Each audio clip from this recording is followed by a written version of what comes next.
Muito boa noite, caro telespectador. Seja bem-vindo ao programa Opinião Feminino, aqui onde marcamos a análise dos temas que marcam a atualidade nacional, mas também internacional. Para fazermos a discussão de hoje sobre 3 temas, nomeadamente o assalto ou o suposto assalto ao supermercado em Pemba, o ponto de situação em relação à tensão em Cabo Delgado e a manifestação contra os atropelamentos. Conto com 2 convidadas, são elas Esta Scaúca, quem deseja o cumprimento. Muito boa noite, Esta, seja bem-vindo ao programa de hoje. Cumprimento também aos nossos espectadores e a Fátima aqui ao meu lado. Cumprimento também a Fátima Membir. Muito boa noite, Fátima. Seja bem-vinda ao programa de hoje. Muito obrigada, Moci. Muito boa noite. Saudades, caríssimos telespectadores e a minha colega de painel, Esta Scaúca. Fátima, começo consigo. Vamos ao primeiro tema, que é este assalto, o suposto assalto em Pemba, na província de Cabo Delgado. Durante a manhã de ontem, tendo em conta a difusão de informação pelas redes sociais, toda a gente ficou preocupada pensando que havia um assalto a um estabelecimento comercial nesta província. A polícia veio mais tarde dizer que não encontrou nenhum indício de assalto. Um segurança do estabelecimento veio dizer que a tensão foi criada por um gerente do estabelecimento comercial e não se percebeu muito bem o que aconteceu. Vamos tentar discutir. Na sua opinião, o que poderá ter acontecido? Há um primeiro aspecto, é que a província de Cabo Delgado vive um ambiente de tensão em que qualquer situação anómala pode despoletar para este tipo de situações, mas também houve a difusão pelas redes sociais de imagens de vídeo e também contextos não muito apurados sobre esses acontecimentos. Até que ponto é que estes aspectos podem ter contribuído para reforçar, sobretudo, a ideia de que terá havido um ataque e, sobretudo, a relação que as pessoas tentaram estabelecer com aquilo que está a acontecer noutros distritos da província? Bom, esta situação é expectável que isto aconteça, que haja divulgação de rumores, porque não passou de um rumor, que haja desinformação, informação não confirmada, etc. E o fato de haver focos de instabilidade, pelo que temos estado a acompanhar desde que houve o primeiro ataque em Mocimboa da Praia, depois Palma e foi descendo, muito provavelmente por causa desta tendência de expansão, as pessoas possam ter relacionado e ter se aproveitado de um pequeno barulho que já chegaram a Pemba.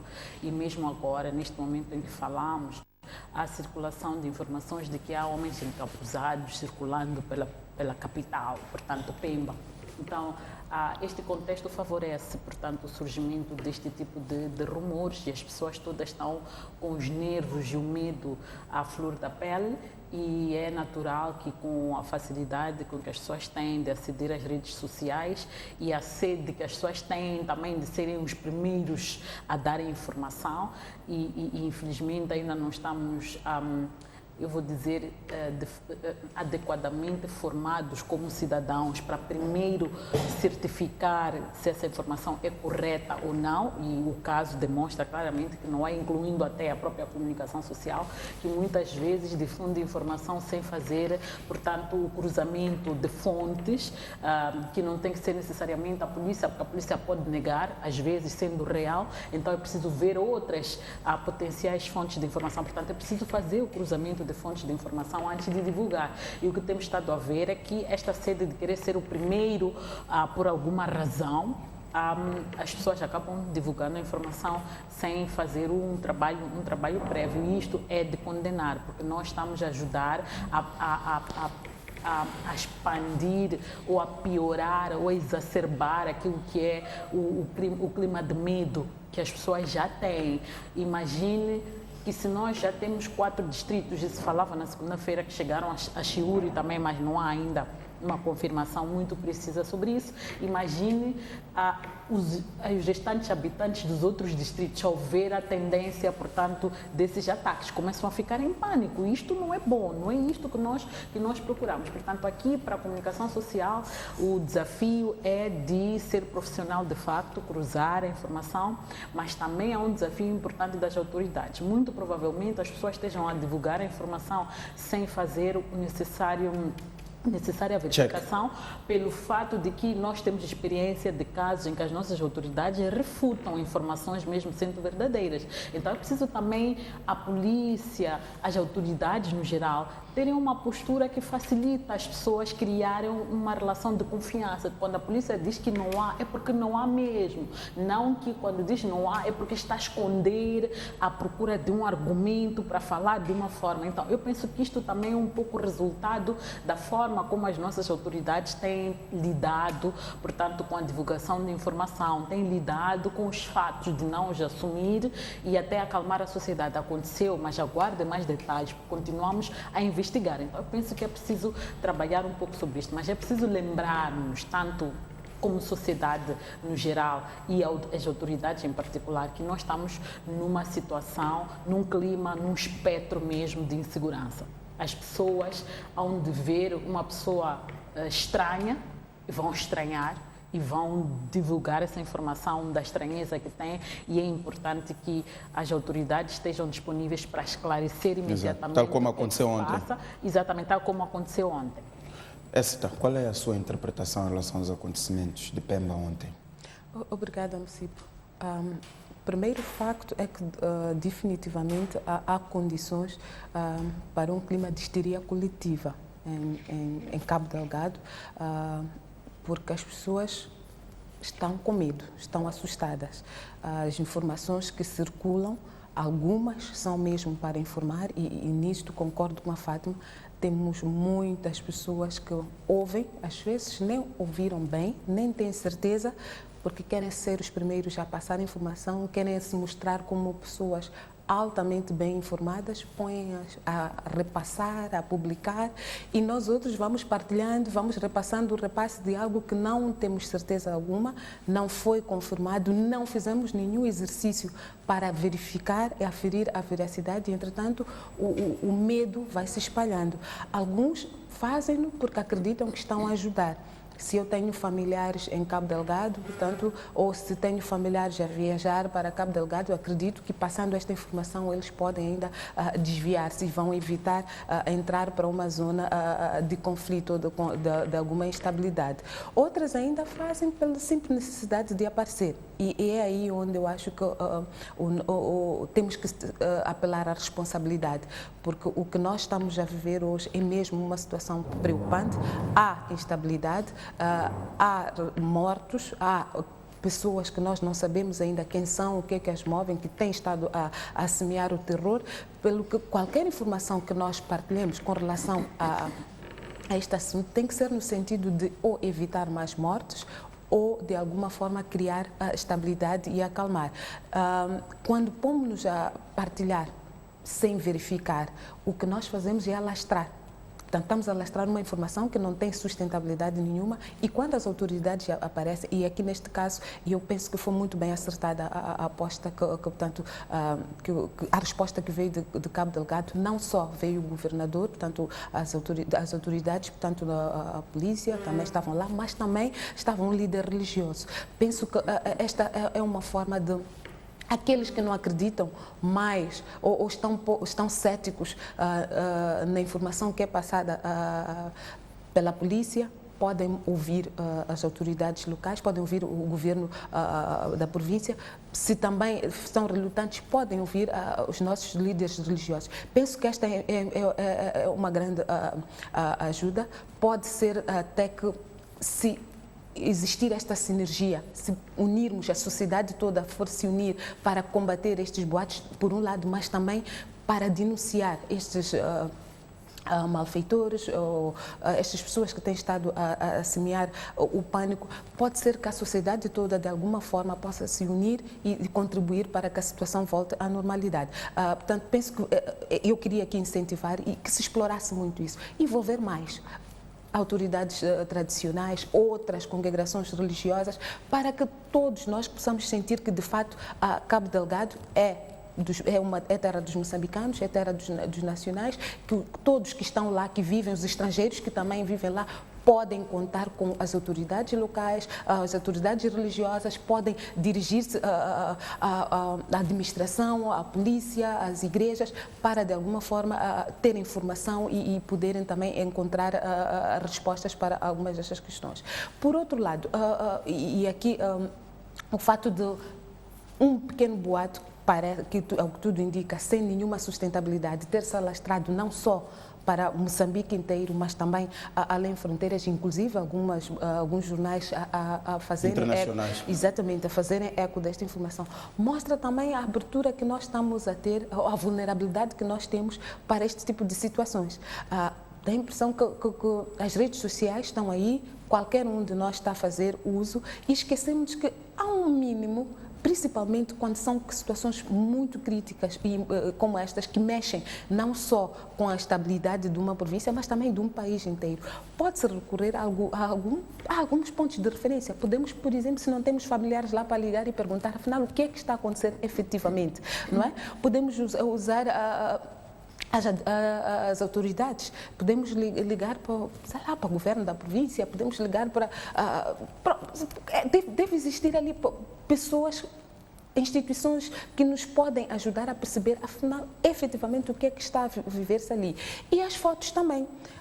Tirar uma foto de um polícia com uma arma, nós nem fazemos um esforço para perceber se aquele edifício que aparece... ou não. Primeiro, se o edifício que aparece ali é mesmo Cabo Delgado. Eu conheço o Cabo Delgado. Onde é que dizem que funciona o tal de estabelecimento? Exato. Portanto, há sinais que nos podem levar. Se é polícia também, podemos tentar perceber se o uniforme que a pessoa ali que se diz ser polícia tem trajado é o que identifica a polícia moçambicana. Portanto, há vários aspectos que podem ser tidos em conta e que nós, de alguma forma, mesmo por esta sede de informar, esta sede de sermos os primeiros, temos estado a descurar. É um motivo para alerta. Fazer o tal check. Fátima, a questão que levanta a essa sobre as práticas de bom uso das redes sociais. Verificou-se, sobretudo ontem, mas há muitos casos, mais ou menos como estes, em que a informação, sem ser devidamente apurada, com fotografias que vistas de um certo ângulo, podem nos conduzir a uma interpretação errada. Quais são os desafios neste caso, considerando a situação muito própria em que Cabo Delgado vive nestes dias? Bom, é complicado porque nós não vamos controlar, portanto, aquilo que são as mensagens que circulam entre as pessoas. E o que temos estado a ver dentro dos vários grupos de que fazemos parte é que há uma espécie de partilha irracional.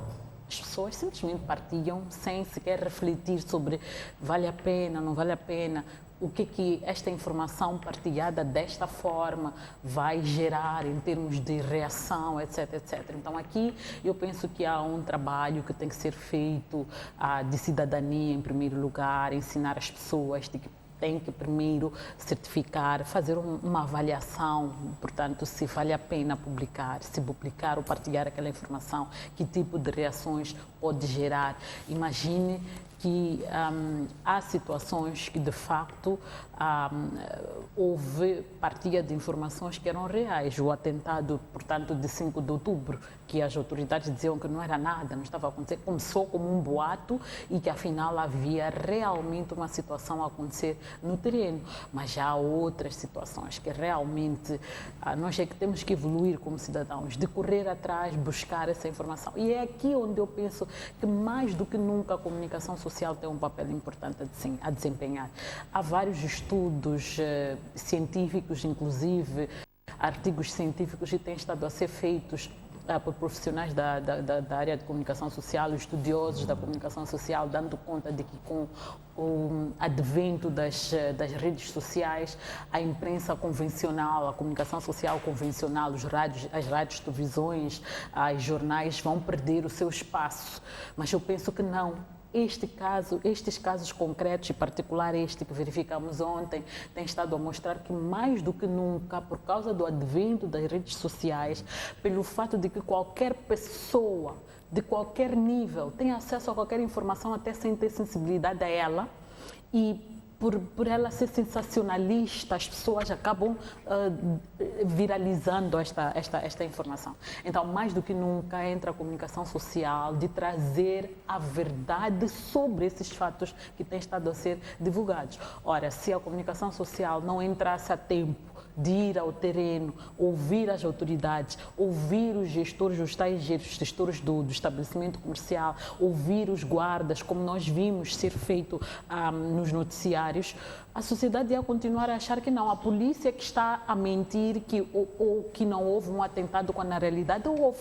Então, trazer os fatos, explicar à sociedade por parte da comunicação social, portanto, o grande desafio está aí. Então, eu penso que, mais do que nunca, será necessário termos uma comunicação social mais profissional, uma comunicação social que não se guia, portanto, por rumores, mas que prima por ir buscar fatos e fatos que são efetivamente comprováveis. Então, eu penso que o grande desafio ou a grande solução, na verdade, está nas mãos da comunicação social, que é ir ao terreno, apurar os fatos e apurar com as pessoas certas, porque é preciso compreender que há vários grupos que têm interesses. Por exemplo, podemos nos questionar qual era o interesse do gestor daquele estabelecimento comercial levantar, portanto, suspeitas sobre um assalto e, inclusive, relatar sobre aspectos que não foram verificáveis. Qual era a intenção de o fazer? Era causar esse alarme?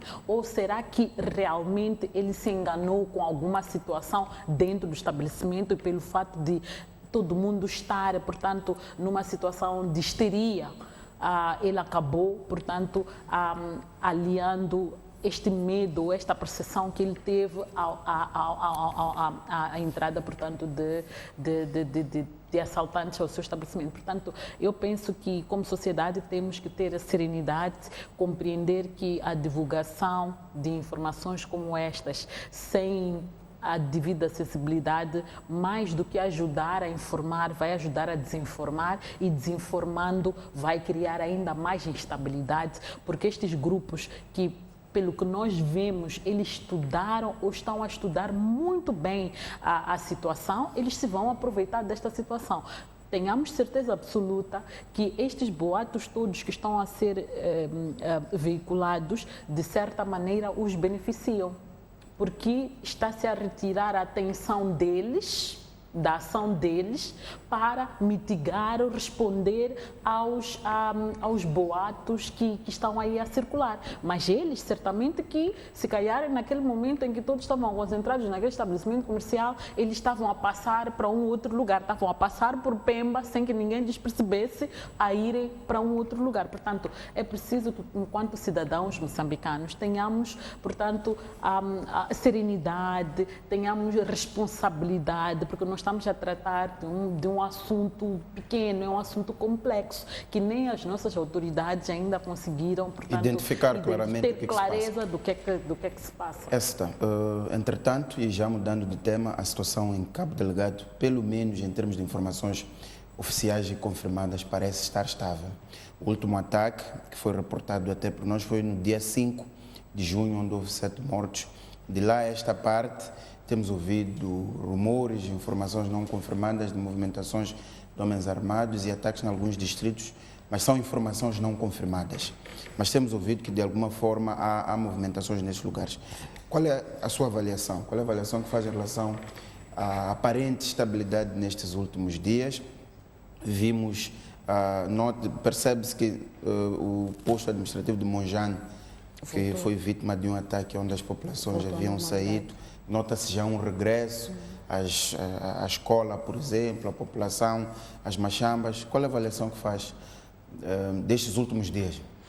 Primeiro, eu mostro-me satisfeita por esta tendência, porque parece que uma parte do que as autoridades têm estado a vir dizer, que estão a fazer de tudo para devolver a calma e que as pessoas devem colaborar e cooperar, verifica-se. De fato, o posto administrativo de Monjane é um exemplo claro, onde podemos ver pela televisão que as pessoas já estão lá de volta, a vida tende a normalizar, e também alguma colaboração, ou que as autoridades têm estado a colaborar cada vez mais com a população, no sentido de numa fase ainda embrionária, detectar e estancar qualquer foco de violência. Penso que esta é a atitude que devia ser tomada desde o princípio. A partir do momento que começaram a circular rumores, portanto, mais do que vir cá para fora e desacreditar tudo que se dizia, é baixar ao terreno e começar a fazer um trabalho de base, portanto, identificar, tentar perceber o que é que está a acontecer e estar lá. As forças, portanto, de defesa e segurança estarem presentes, mostrar, pelo menos de forma ostensiva, que estamos aqui para defender, portanto, as pessoas e os bens da população. Portanto, a informação de que a vida tende a normalizar e não, pelo menos publicamente não temos relatos de assaltos, de pessoas decapitadas, é salutar. Entretanto, como não temos também informação de o que é que teria acontecido com as pessoas que promoviam estes desmandos, penso que as autoridades não devem relaxar. Pelo contrário, devem tomar esta oportunidade de relativa à estabilidade, de relativa à calmia, para ir a fundo perceber o que é que efetivamente levou a esta situação, sob o risco de migrarmos, porque se de Cabo Delgado fala-se de relativa estabilidade, de Nampula, por exemplo, vemos notícias de estarem a ser denunciados recrutadores, de estarem pessoas a serem enviadas para Cabo Delgado. Portanto, podemos ter uma situação em que este grupo simplesmente se metamorfoseia e passa para outras províncias e vamos, de forma gradual, alastrando, portanto, os ataques ou a instabilidade para primeiro toda a região e, quem sabe, até para Moçambique. E isso seria o pior cenário. Portanto, eu penso que as autoridades devem continuar a fazer o seu trabalho, devem incrementar esforços, devem, acima de tudo, criar maior articulação com todas as forças vivas. Portanto, esta articulação que eu congratulei, portanto, na minha primeira intervenção com as confissões religiosas, é muito importante, porque elas conhecem as pessoas, convivem com as pessoas, ouvem relatos, podem de alguma forma contribuir para que depois a inteligência, não é, em poder desta informação, faça o seu trabalho mais apurado. As autoridades, as lideranças tradicionais, de novo, conhecem as pessoas, sabem quem que se movimenta, quando é que chegou, o que é que tem feito, o que é que se diz sobre estas pessoas, podem também facultar esta informação e ser trabalhado. O governo da província, o governo a nível local, portanto, todas estas forças vivas devem, mais do que nunca, mostrar grande articulação, nem que não seja até para criarmos mais segurança, porque as populações ali têm hábitos e costumes, não é? O fato de encontrar, por exemplo, um homem à beira do rio com um machado, não é? Hoje por hoje pode significar que é para abrir fogo ou que é preciso capturar. Mas nós sabemos que aquelas pessoas vivem também de caça, não é? Alguém estar, portanto, ficar 2 dias à beira do rio. Temos populações que vivem de pesca, temos pessoas que ainda têm uma vida não necessariamente a que se tem na cidade capital. Portanto, há distritos ali que têm uma forma muito particular de ser. Então, é preciso perceber estas dinâmicas, é preciso compreender porque é que as pessoas estão no mato, não é? O que é que elas fazem lá e não criar instabilidade, porque se as pessoas deixam de ir ao mato, por exemplo, depois não comem. Não é? Se as pessoas deixam de estar à beira dos rios, deixam de ir pescar, também tem problemas. Não só não se alimentam, como também não têm produtos para trocar por outros. Portanto, há toda uma forma de ser e estar que não deve ser respeitada sem, entretanto, pôr em causa a segurança da região. Portanto, eu penso que a situação de calma que nos chega, de alguma forma, vem denunciar que nossos apelos parece que estão a ser seguidos, que há um trabalho que está a ser feito, as autoridades estão a tentar perceber, mas, acima de tudo, a população também tem estado começa a ganhar confiança e vai regressando às suas zonas de origem. Exatamente, começa a colaborar e, de alguma forma, mostrar que nós não temos por que sair daqui, porque não temos outra terra. Então, tudo o que temos que fazer é lutar para que a situação aqui seja aquela que nós conhecemos e possamos levar a nossa vida normal. Fátima, qual é o seu comentário em relação a esta aparente estabilidade em Cabo Delgado? Bom, é de facto salutar que a situação esteja estável, embora a gente esteja a ouvir, portanto, uma espécie de reprodução, portanto, de boatos, de informações falsas até o momento de novos atentados, etc, etc. O que nós vimos e que pode ser, em parte, esta calmia pode ser resultado, portanto, desta situação é o fato de que a polícia reforçou aquilo que é o seu comando operacional. E vimos também ao longo da semana passada o próprio ministro do Interior a deslocar-se para a província de Cabo Delgado a interagir com as comunidades. Embora haja em algumas comunidades tendência de regresso, há noutras comunidades, em Palma particularmente, algumas famílias que não querem regressar às suas zonas de origem, que ainda sentem-se instáveis, não confiam ainda que efetivamente o perigo tenha sido ultrapassado, e o ministro garantiu às comunidades que vão ser criadas todas as condições que elas vão contar com portanto, segurança providenciada pelo Estado, por via, portanto, não só do envio de agentes da polícia, mas também por via do envio de militares, portanto, para proteger as comunidades. Isto é uma ação que se espera do próprio governo, e nesse sentido queremos saudar o governo, apesar de se ter ido um pouco tardiamente para os distritos, se ter reforçado um pouco tardiamente aquilo que é o efetivo ou o comando operacional para debelar ou lidar com a situação. Mas, como se diz na gíria popular, mais vale tarde do que nunca, e esse tarde está a mostrar que, se tivesse sido um pouquinho mais cedo, talvez não tivéssemos chegado tão longe. E isto muito provavelmente possa ter sido resultado do Estado não ter ainda feito o seu TPC como deve ser. O ministro mencionou ali que, durante as suas intervenções na interação com as comunidades, que foram realizadas algumas análises que detectaram, portanto, algumas zonas de fraqueza. Para mim não fica muito claro quando se diz que se fez análise da situação no terreno e se detectaram zonas de fraqueza. Zonas de fraqueza de que parte? Do lado do Estado, na sua resposta, portanto, aos criminosos, ou do lado dos criminosos na sua ação que permite que o Estado controle? E isto, de forma nenhuma, transparece a ideia de que o governo tenha feito, portanto, a investigação que é necessária para primeiro compreender que fenômeno é este, como é que ele ocorre, quem são estas pessoas, vêm de onde, o que procuram, como é que elas se alimentam, como é que elas, inclusive, se deslocam. Porque ainda na semana passada, na sexta-feira, foram, portanto, detidas 3 pessoas, 2 das quais na Ilha do Ibo, e uma ainda em Palma, em Ululo. Então, nós nos perguntamos, Ulumbe, desculpa, e nós nos perguntamos, como é que isto acontece? Estas pessoas já estão a ir para outras partes e ninguém as vê. Significa que ainda não fizemos o TPC adequado.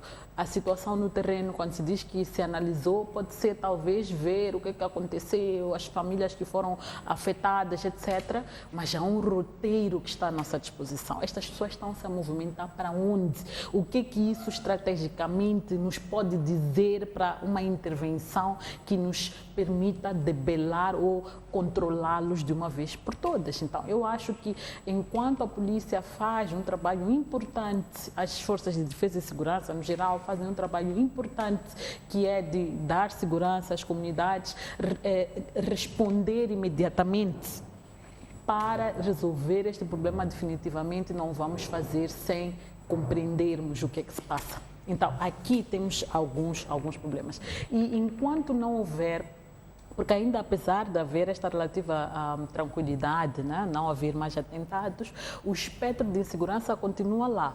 E esse espectro de insegurança vai continuar enquanto nós não tivermos a clareza sobre o que é que se passa, ou seja, o governo não nos garantir que, enquanto gestor do Estado, que controla toda a máquina repreensiva e de segurança, etc., tem a situação controlada. E ter a situação controlada começa por primeiro saber o que é isto. Então, neste momento, nem o Estado tem condição de nos dizer. Então, muito menos nós. Então, algumas pessoas, de facto, que já falaram publicamente, não têm para onde ir. Outras estão a dizer, mesmo não tendo para onde ir, aqui nós não vamos ficar porque não nos sentimos seguros. Então, cabe ao Estado, enquanto se faz esse trabalho importantíssimo que está a acontecer neste momento no terreno, é preciso que haja um trabalho e rápido de compreender e trazer resposta para a sociedade. Dizer à sociedade, nós já sabemos quem são esses, o que é que eles querem, onde é que eles estão neste momento e nós estamos a trabalhar para resolver a situação. Isto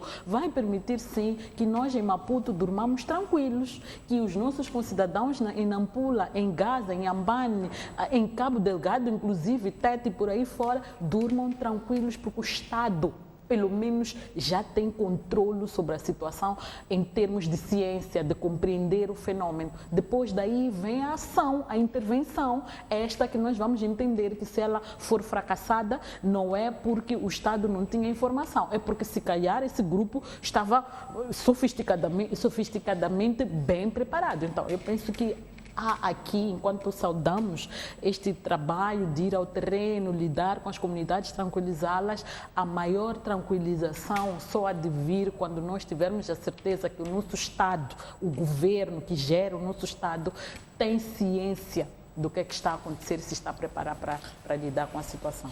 Muito bem, vamos então para o nosso terceiro e último tema.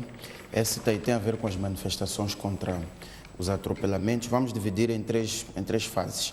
Há as manifestações propriamente ditas, que nós vimos ao nível da circular, mas também ao nível do município da Matola, e depois já a intervenção que o presidente fez no âmbito da visita à cidade de Maputo, em que disse que algumas pessoas não estão preparadas para viver na cidade e que deviam sair e ir viver nas zonas rurais, mas também vimos imediatamente a isso uma equipe liderada pelo próprio Presidente da República a ir visitar a zona, a reunir com os estudantes, a ir visitar com as famílias que perderam entes queridos naquela zona vítimas de acidentes.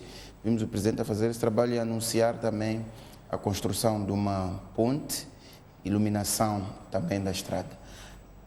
Olhando para os vários momentos destes acontecimentos, qual é a sua análise? Bom, primeiro, exercício de cidadania. As pessoas buscam respostas para as suas inquietações a nível local e quando não encontram respostas, pois nós temos cidadãos que já se conseguem mobilizar e percebem que temos aqui uma estrada importante, como é a circular. Se nós nos posicionarmos ali, mesmo que não nos queiram ouvir, vão prestar atenção à nossa presença. Portanto, foi isso que os residentes fizeram. E fizeram-no porque, dia após dia, vem, portanto, registrando óbitos, não só de crianças da escola primária de Xiango, e também de pessoas adultas.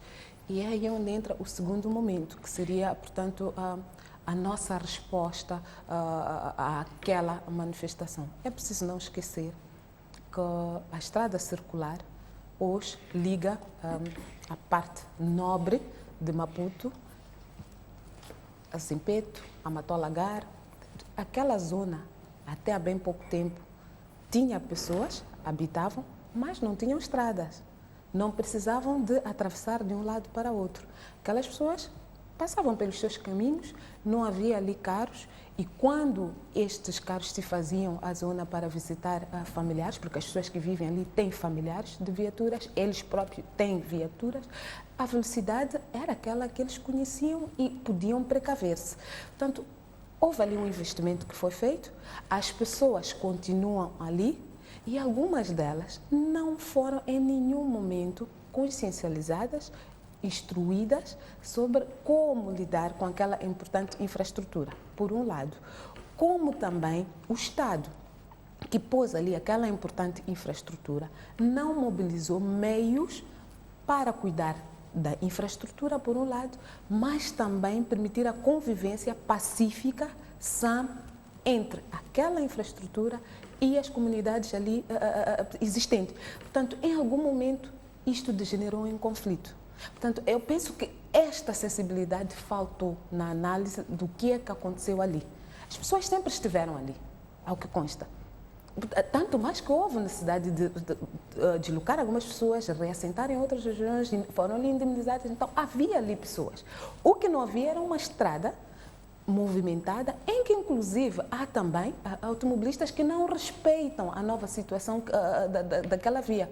Portanto, não respeitam os limites de velocidade, não respeitam a presença de crianças ali, como também não respeitam a presença de idosos, até mesmo pessoas de nossa idade, mas que não estão familiarizadas com uma viatura a 120. Eu tenho tias, tenho avós, que mesmo dentro do carro ali comigo, passam mal. Então, como é que nós achamos que vão viver com aquelas pessoas ali? Portanto, o Estado aqui é preciso reconhecer que foi omisso. É preciso pôr ali agentes reguladores de trânsito, é preciso criar brigadas de sensibilização, é preciso, mesmo com a ponte que vai ser instalada, se as pessoas não forem ensinadas, forem explicadas para que aquilo serve e que 5 minutos a subir a ponte pode salvar vidas do que tentar atravessar a correr que leva 30 segundos. Pode-se ter a ponte e as pessoas não usarem, portanto, tal como acontece em vários pontos. Exatamente. Tudo isto é responsabilidade de um Estado que tem que tomar conta das suas pessoas, das suas infraestruturas. Mesmo depois da intervenção do chefe de Estado, eu tomei conhecimento que há ali um idoso que foi atropelado. Tem nada a ver com a escola? Chega uma pessoa adulta. Foi colhida, perdeu a vida. Portanto, estes episódios vão continuar se nós não tivermos a real dimensão do que está a fazer. Portanto, as infraestruturas que são edificadas pelo Estado não podem ser um entrave para o bom uso e até para o desenvolvimento. Pelo contrário, as populações que estão ali precisam de perceber que aquela infraestrutura vai lhes facilitar, por exemplo, a circulação, vai poder diminuir a distância do Xiango, por exemplo, para o Zimpeto, mas elas têm que sentir que são parte de todo este processo de desenvolvimento. Não só em Xiango. Precisamos, se calhar, de forma proativa, ir pensando também como vamos usar a ponte de Maputo-Catembe. Porque se as pessoas se fizerem aquela ponte, que por sinal é longa, a velocidades estonteantes, vamos todos os dias ter que ir pôr flores ali na Bahia. Porque não creio que vamos até poder trazer. As pessoas têm de perceber, danificar o próprio património cria custos, porque nós mesmos depois queremos repor aquele património. Ter ali, portanto, postes que são todos os dias derrubados porque não se respeitam limites de velocidade, são custos também para nós. Há toda, portanto, informação que deve ser, e responsabilidade que deve ser partilhada de parte a parte. A população, por um lado. O segundo e o terceiro momento, a intervenção do Presidente no âmbito da visita a Cidade de Maputo, e o terceiro momento que foi o anúncio da ponte, iluminação e semáforos. Portanto, o segundo momento é o que eu dizia aqui. Parece-me que nós reagimos a uma situação muito, muito concreta, não é? Não olhamos o que é que leva àquela situação. Tal como dizia, a situação que nós vivemos em Cabo Delgado pode ser útil, não é? Chegar a dizer que temos problemas hoje. Mas se não olharmos e dizer o que é que leva a esta situação, as respostas também não serão eficazes nem eficientes. Parece que este pronunciamento também teve este condão, caiu-nos para todos nós moçambicanos e não caiu bem. Porque todos nós, e de ambas as partes, para a população por um lado, porque ela sempre viveu ali, é nativa ali, a circular apareceu, encontrou-lhe ali por um lado, mas também para nós, porque não há clareza, pelo menos para mim, de que este pronunciamento fosse dirigido às populações do Xiango. Pode ser também para a Écita, que faz essa estrada a 150, 170 e não respeita o limite de velocidade que ali existe. Não respeita o semáforo, que o diretor da escola disse que muitos automobilistas passam e nem se preocupam com o semáforo mesmo ali. Eventualmente, se a polícia não está ali a fazer o controle de velocidade, ninguém liga a mina. Portanto, esta informação, esta atitude, portanto, não caiu bem a todos nós. Portanto, não vejo a eficiência, porque nós não percebemos aquilo que eventualmente estava a ser nos dito. É que temos que saber conviver com regras. Temos que saber estar na cidade, porque na cidade há que respeitar limites de velocidade, há que respeitar a convivência, há que respeitar as infraestruturas, são património público. Portanto, se todos os postes de iluminação, se os semáforos estão ali e todos os dias são arrebentados e têm que ser substituídos, quer dizer que nossos impostos vão estar todos os dias a ser usados para repor as mesmíssimas coisas. Portanto, nós por um lado, mas também para aquela população precisa de ser consciencializada, porque ela sempre viveu ali. e não precisava, portanto, de esquivar-se dos carros, porque elas deslocavam-se ali nos seus caminhos, saíam, percorriam grandes distâncias e a vida acontecia. Portanto, a tarefa do Estado, insisto, é olhar para todas estas dinâmicas e, de forma proativa, buscar respostas e soluções. E quando temos dessas manifestações, penso que a urgência não pode ser de responder. É o que dizia também a semana passada aqui. Tem que ser responder com eficácia. Nós temos que encontrar uma resposta que encontre alento e que as pessoas percebam que sim, temos que fazer isto, sob o risco de termos estas e mais aquelas consequências. Esse é o terceiro momento. O terceiro momento, que é, portanto, a visita do chefe de Estado. Penso que cai bem. Caiu bem porque estas pessoas que em algum momento se tenham sentido violentadas, porque estão no seu direito, sempre viveram ali, sempre foram nativas, encontraram, encontraram ali um espaço para dizer das suas preocupações e ouvir também o que é que o Estado, através de um dos seus agentes, por sinal o número 1, tem para oferecer. Portanto, esta convivência pacífica que se espera naquela região, as pessoas tiveram oportunidade de ouvir e aqui eu deixo ficar a minha crítica ou a minha preocupação. Não creio que tenha que ser o chefe de Estado a fazer isso e numa situação de crise. O município, e ao que consta, parece que o município já tinha planificado esta intervenção, portanto, de pôr ali uma ponte com o estômago que já tinham isto planeado, mas queriam que se fizesse a entrega formal, portanto, da estrada circular. Portanto, se perceberam que já ali uma escola houve 1, 2, 3, 4 mortes, penso que o próprio município podia ser proativo e receber esta obra ou criar um calendário mais flexível para que estas intervenções acontecessem. Parece que foi necessário que o próprio chefe de Estado fosse para lá e forçasse, portanto, esta quebra toda de processos e protocolos para acontecer. Eu penso que, e esta é a minha principal crítica, que é preciso que nós tenhamos uma outra dinâmica. Os servidores públicos precisam de estar 2, 3 passos à frente de todos nós para responder aquilo que eles têm que poder adivinhar, aquilo que são as nossas futuras preocupações e trazer respostas, porque senão vamos ter sempre destas coisas e acho que não fica bem. Para o chefe de Estado também é uma situação desgastante estar sempre a correr atrás do prejuízo e resolver fogos que são do município. São uma avaliação do governo da cidade, do Ministério das Obras Exatamente. Públicas. Portanto, tivemos ali o governo da cidade, tivemos ali o município e todos estavam lá. Além do construtor da própria obra, o construtor. Portanto, todas essas instituições podem muito bem coordenar e responder, porque a população já vinha buscando esta resposta. Portanto, esta seria a minha opinião. Fátima, qual é a sua análise, respeitando os 3 momentos? Comecemos pelo primeiro, manifestação. Bom, as pessoas estão na sua razão de se manifestarem, sobretudo quando elas têm preocupações e as suas preocupações não têm sido levadas ou tomadas em consideração. Eu tenho estado a acompanhar vários casos de escolas ou bairros onde foram construídas novas estradas e não foram colocadas, portanto, ou os agentes reguladores de trânsito, os semáforos, ou as lombas. E estas não são as primeiras, penso que há 2, 3 anos acompanhamos ali na Sebastião Marcos Mabota as pessoas a reclamarem que queriam lombas. As escolas, eu estudei há vários anos no Alto Maé e não tinha um semáforo. Se calhar há 10 anos para cá é que tem um semáforo. Portanto, temos situações como estas, em que são erguidas infraestruturas ou são construídas escolas e essas escolas depois, porque as pessoas, as crianças se movimentam, etc., não há, portanto, condições para as pessoas transitarem em segurança. Constrói-se nos bairros onde as pessoas já vivem ou novos bairros aparecem em zonas onde já há alguma infraestrutura e quando ficam superhabitadas estas zonas, depois começa a haver muitos atropelamentos, porque as pessoas têm que se deslocar de um lado para o outro e no caso concreto de Xiango, eu acho que esta situação é inaceitável. É inaceitável porque aquela estrada teve um projeto e um projeto que, em princípio, pela magnitude desse projeto e pela localização do mesmo projeto, da mesma infraestrutura, o projeto devia prever estes agentes reguladores de trânsito, devia prever lombas em zonas muito específicas, de onde há escolas, de onde há habitações por perto. E algumas daquelas habitações, algumas daquelas escolas não são novas.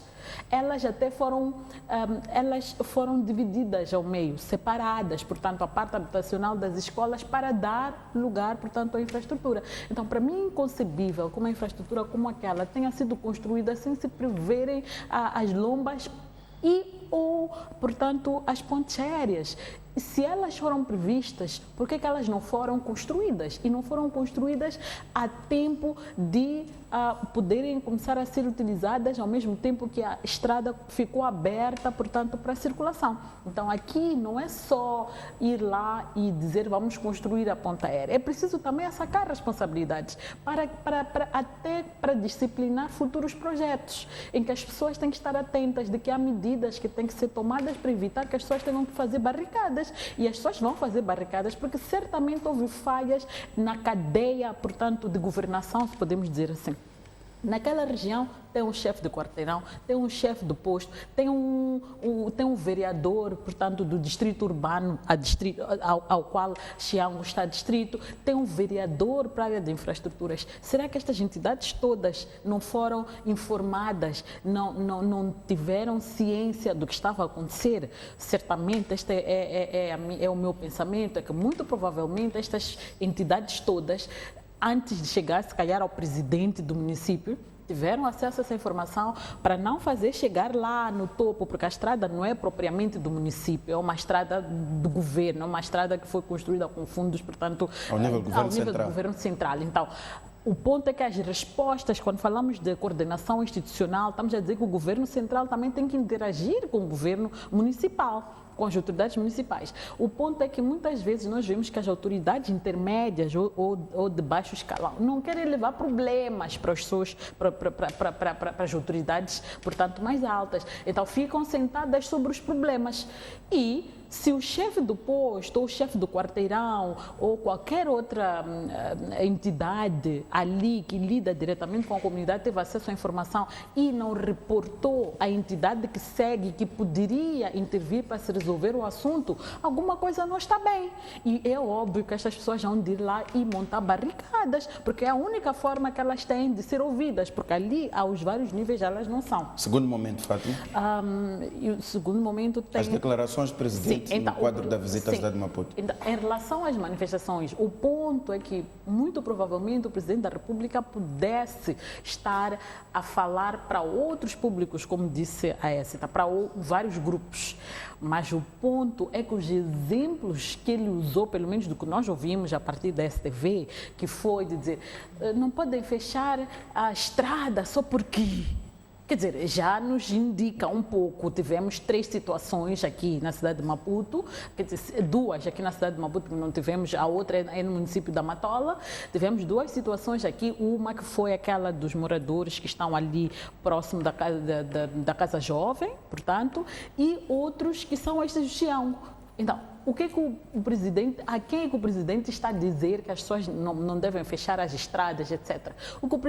O discurso do presidente de Estado, do presidente da República, sobre formas de viver na cidade, regras, etc., de fechar estradas, esse discurso se enquadraria muito bem em falar, por exemplo, no Esquelene. Quantas vezes nós ouvimos o município mandar embora aquelas pessoas que estão a fechar até a estrada? A estrada praticamente não se anda ali ao longo, portanto, daquela rotunda.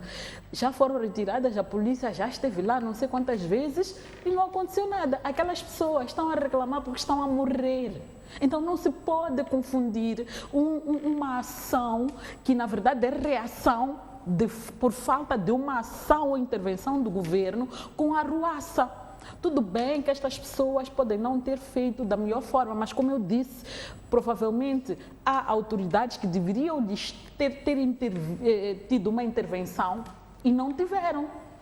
Não quer dizer que aquelas pessoas acordaram e decidiram fazer aquilo. Tenho certeza absoluta que se formos aprofundar, há um chefe de quarteirão, há um chefe de não sei o quê, o próprio vereador daquele distrito municipal, de certeza que está informado sobre aquela situação. Não aconteceu nada. Qual é a solução que temos? Vamos chamar a atenção.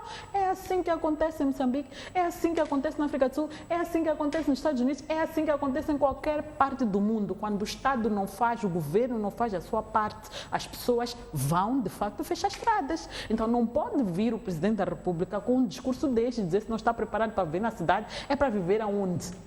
E é preciso notar um aspecto importante. Muitas pessoas estão a ser forçadas a viver no meio urbano.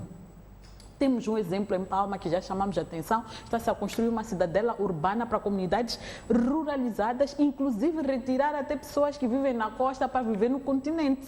Isto, ninguém lembra que estas pessoas não estão preparadas para viver na cidade. Entretanto, quando amanhã tiverem situações de instabilidade, porque são assaltadas e não há resposta, porque são atropeladas e não há respostas, se manifestarem, vão dizer que não estão preparadas para viver na cidade. E alguém lhes preparou para viverem na cidade?